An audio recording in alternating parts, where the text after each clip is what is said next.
All right, the death of Diana. It was during his time at Eton that the shocking event of Princess Diana's death made headline news worldwide on the morning of the 31st of August 1997.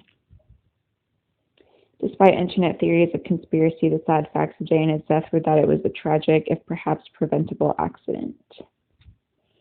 The accident is generally accepted to be attributed to the driver, Henry Paul, who was over the drink drive limit and lost control, and to the motorbike riding pursuing paparazzi. At the time, William was staying at Balmoral Castle at the time with his brother Prince Harry and his father Prince Charles. Charles waited until the morning to tell his sons of the accident, to which they must have been devastated.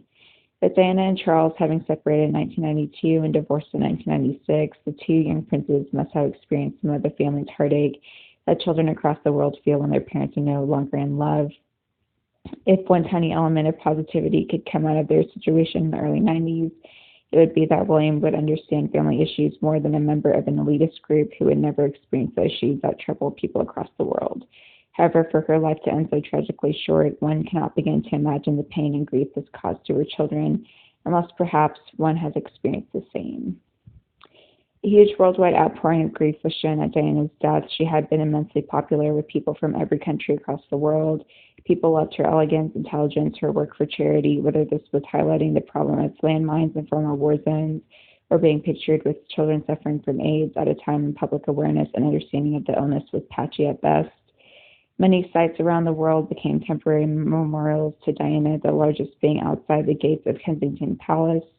Although most people felt terrible grief for Diana, the days following her death will be forever remembered as possibly the largest public outpouring of grief in history. For her two sons, it must have been terrible. Princes William and Harry have barely spoken about the time of their mother's death. Many will remember them walking behind the carriage containing her coffin at her funeral. However, more than 10 years after her death, William accepted the responsibility of royal patron of the Children's Bereavement Charity. Remember, he was only 15 at the time, a charity to which Diana was closely linked during her lifetime. William said, "Losing a close family member is one of the hardest experiences anyone can endure. Never being able to say the word mummy again in your life sounds like a small thing. However, for many, including me, it is not really just a word, hollow and evoking only memories." It is certain that William's life has been shaped to a certain extent by the tragedy of his mother's death. He has always said that he will never stop wondering about what happened in the tunnel where the car crashed, and one can only hope that at some point he will reach a certain nature of closure on the events.